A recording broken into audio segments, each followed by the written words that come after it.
So you want to get into a top MBA school in 2022? Well, I was in your shoes just a few years ago, and I want to show you 6 secrets that I would use if I were applying for an MBA today. These are all learnings from me getting into 4 of the top MBA schools and eventually attending Harvard Business School. With admit rates in the low single digits, you'll need to follow all of these steps if you want a chance of getting an admit. Study every MBA program.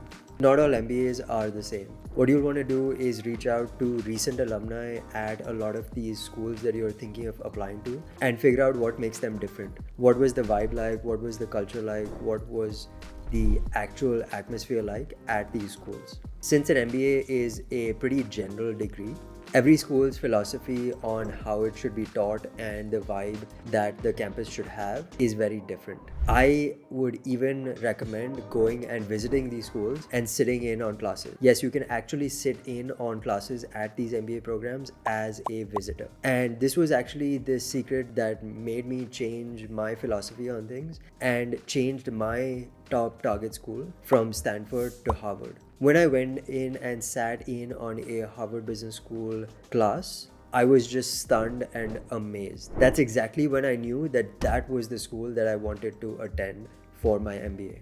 It's a stunning atmosphere. At HBS, all classes are taught through case studies, meaning students have to come prepared, having read a 20 to 30 page case study with sample questions answered, recommendations in place, understanding of the situation and background for a intense 80-minute discussion amongst all 90 members of the class on a specific subject and a specific action plan for what the protagonist of the case should do next. The surprising thing is that there's no laptops or phones allowed to be used during these 80 minutes of case discussion, meaning that everyone has to be entirely and intensely engaged with the discussion at hand. That's what I wanted. I wanted that engaged discussion and that collaborative atmosphere in the classroom that I eventually attended. So that's why I was keen on attending Harvard Business School and put in all my efforts into that application. Now, this case study method isn't for everyone. Some people just like the professor telling them, hey, this is exactly the finance formula that you need to follow if you want to do a DCF or if you want to do a leverage buyout, things like that. So you want to attend as many classes at these business schools that you can to get a sense of the vibe. Speak to alumni and recent alumni preferably so that you can understand what schools you are really excited about and why you are a good fit for each of them. Invent your doppelganger. So one of the first things that you want to do after selecting the schools that you want to apply to is actually go to their application sites and create an account using an alternative email address. So this is going to be an alternative account that you're not going to actually submit an application with, but you're going to use this to see what the entire process is like. You can even add yourself as a recommender, so you know exactly the emails and form that your recommenders are going to get when you submit their details in your actual application. You can use all of this information to collate the list of questions that are going to be asked across all of the schools, and so you can answer all of them in a cohesive way. A lot of times the essays are only slightly different, and so you can adapt most of the essays between these schools, but you should know ahead of time what the exact prompts are between all of these applications. There's also a bunch of small answer questions in each application, and those are the ones that you want to make sure that you have prepared answers for ahead of time and not just filling those in at the last moment when you're trying to submit your application at the deadline. On the recommender side, having access to the emails and forms that will actually be sent to them means you can create a nice guide for them and tell them exactly what they need to click and exactly the forms that they need to submit so that there's no stress come deadline time. Okay, so this is really important. You need to plan ahead and plan very early. I've heard horror stories of applications being pushed to the next round because the recommender didn't submit in time or they didn't have a critical document in time. Don't let that happen to you. The admit rates actually go down in each successive round, so you want to apply in the earliest round possible when you are actually ready with a complete application. So plan ahead of time. Give your recommenders at least 3 months of notice that they will be required to submit a recommendation for you. Many recommenders have multiple people below them who are applying to business school, and so you want to give them enough a heads up that they can plan their own schedule and they can plan out when they actually write out the recommendations. Check in with them regularly and even set up a meeting with them a week before the deadline to actually submit everything, submit the forms and do all of that. Everything is done online, so you can sit with them and do everything with them. But again, plan ahead and don't get caught at the last moment trying to fight a deadline when all the applicants are trying to submit and the school servers are going to be hit. Sometimes the website will crash, will get bogged down because so many people are trying to access it at the same time. So skip all of that and plan ahead and submit a week before the actual deadline.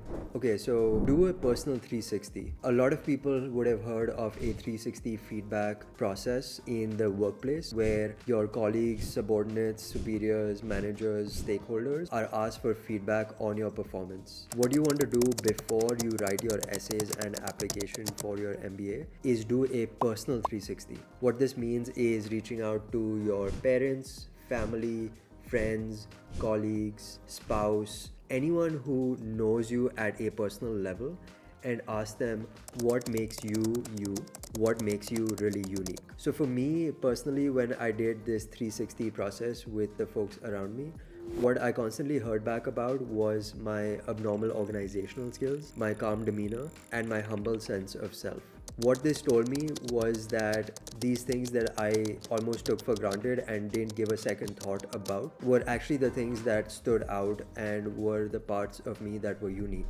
So I decided to lean into these and project my strengths as they are and make sure that I really present my strengths in the best light possible. We'll talk more about this in the next section. So focus on your snowflake. Put yourself in the shoes of a admissions team. Your job is not to put together a class of 750 plus GMAT applicants or applicants with 3 or 4 plus years in consulting. If you were to do that, you would have done a very bad job because there would be no diversity of thought and experiences. What your job actually is to put together a class where the sum of experiences and diversity of thought and perspectives as a whole becomes greater than the sum of its parts. So now as an applicant, what this means is that you need to prove to the applications and admissions team that you are completely unique and they are not going to find anyone else with the same experiences and perspectives that you have built up over your career and over your life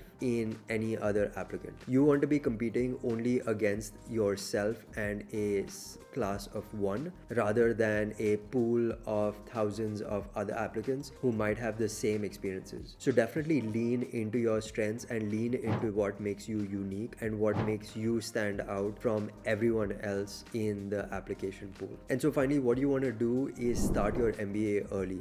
Your MBA starts way before you even reach campus. And this is something I actually did not do myself, but I learned from everyone around me that this was the norm and this was the way to stand out once you were actually on campus. Think about it. You reach campus and you are focusing on, hey, you got into a top MBA school and you are so much more successful and accomplished than all of your classmates and all of your colleagues. Well, guess what? Now everyone around you has gotten admitted and is attending the same school that you are. So the only way for you to differentiate yourself is through experiences and work that you have done before your MBA. The best way to change careers and land a new job, either as a product manager or as a investment banker, hedge fund analyst, anyone who is making a career shift, is to land a relevant summer internship. And the best way to land a relevant summer internship is to have done a pre-MBA internship. I didn't even know this existed until I got to campus and I realized that everyone or a lot of people around me were already ahead of the game and were already ahead of me. But this is something that I really recommend to anyone who's going for an MBA now. You want to do a pre-MBA internship, either one or ideally even more than that, where you are working in your desired role. This becomes a win-win situation because it's a low-risk way for an employer to give you the chance to be be in a role that you might not have had before, because they know that it's for a 1 to 2 month period, and you can come in, give some quick ideas, give some quick process to the organization, and then there is no expectation of you being there after that. For you, you will end up gaining a lot of powerful experiences through this pre-MBA internship, which you can then use to get a great summer internship, which will then help you leapfrog and get a great post-graduation career and job. This is probably the best 2 years where you can experiment and try new things out. So you want to start that way before you actually reach campus. Don't bask in the glory of your admin, but actually do some planning to make post-graduation life so much smoother. So while every MBA admissions essay is different, you can click on the screen to see the essay that got me into Harvard Business School. See you in the next video, and best of luck.